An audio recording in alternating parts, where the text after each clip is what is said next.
ہر پاکستانی سمجھتا ہے، دشمن کی سازشوں سے آگاہ ہے، اور اس کو معلوم ہے کہ یہ مذموم حرکتیں کرنے والے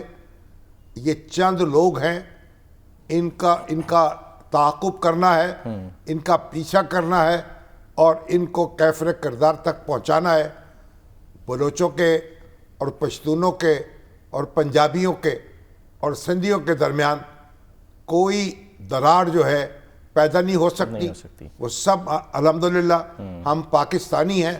اور پاکستان ہمارے ایک دوسرے سے ہم جڑے ہوئے ہیں، اور ایک دوسرے کی جان، مال اور عزت کی حفاظت جو ہے ہم سب پر لازم ہے، اور ہم اس کا پہرا دے بھی رہے ہیں۔ تو یہ سازش اس لحاظ سے ناکام ہوگی انشاءاللہ۔ پنجاب میں ہم بیٹھے ہوئے، کوئی یہاں شخص جو ہے وہ مشتعل نہیں ہوا ہے، اور کوئی جذبات جس کے ہیں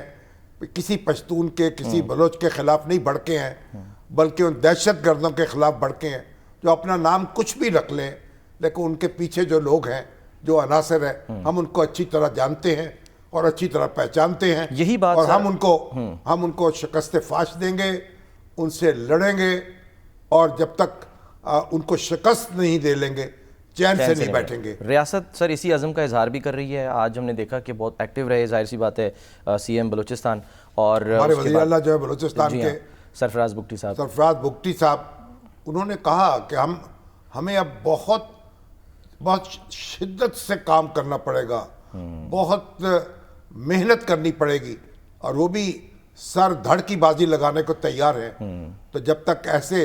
پاکستان کے جانثار موجود ہیں، سرفراز بگٹی جیسے، اور ان کے ساتھی جو ہیں، تو پاکستان کو آنچ بھی نہیں آ سکتی، اور انشاءاللہ یہ جو لوگ ہیں یہ جلد اپنے انجام کو پہنچیں گے انشاءاللہ، اور سازشیں جو ہیں وہ ناکام ہوں گی۔ اچھا سر، یہ جو واقعہ پیش آیا موسیٰ خیل میں، وہاں پہ بھی شناخت کر کے، اور پھر بولان میں بھی، تو اس پر یہ شکوک و شبہات کا اظہار کیا جا رہا تھا کہ یہ شاید کوئی کوارڈینیٹڈ ہے معاملہ، یعنی کہ پلان کر کے جسے کیا جاتا ہے۔ آج محسن نقوی صاحب جو ہیں وہ تھے تو لاہور میں، انہوں نے واقعہ پیش آیا، پھر اس کے بعد جگہ جگہ مطلب کارروائیاں کی گئیں بلوچستان میں، اور پھر اس کے بعد جو ریلوے کا پل جو ہے اس کو اڑایا گیا۔ تو اس کا معلوم ہے کہ بڑی کوئی شدت سے حملہ کیا جا رہا ہے، لیکن انشاءاللہ اسی شدت سے اس کا جواب بھی دیا جائے گا، اور دیا گیا۔ اچھا سر، محسن نقوی صاحب نے کیا کہا، ذرا آپ وہ دکھا دیتے ہیں۔ محسن نقوی صاحب جو ہیں وہ کیا فرما رہے تھے؟ وزیر داخلہ صاحب سر تھے تو ظاہر پی سی بی میں، لیکن کیونکہ تازہ واقعات تھے تو ان سے پھر زیادہ سوالات جو ہیں وہ بلوچستان سے متعلق کیے گئے۔ ظاہر ہے اس میں ہم سب کو یکجان ہونا چاہیے، یک آواز ہونا چاہیے۔ ہمارا تعلق کسی جماعت سے ہو، کسی علاقے سے ہو، کوئی زبان بولنے والے ہوں، سب کو متحد ہونا چاہیے، پی ٹی آئی سے لے کر مسلم لیگ نون تک، اور پیپلز پارٹی تک، اور بلوچستان نیشنل پارٹی تک، اور جتنے ہمارے، اور پختونخوا ملی عوامی پارٹی تک، اور جمعیت علماء اسلام، اور جماعت اسلامی، اور ایم کیو ایم، سب یکجان ہوں،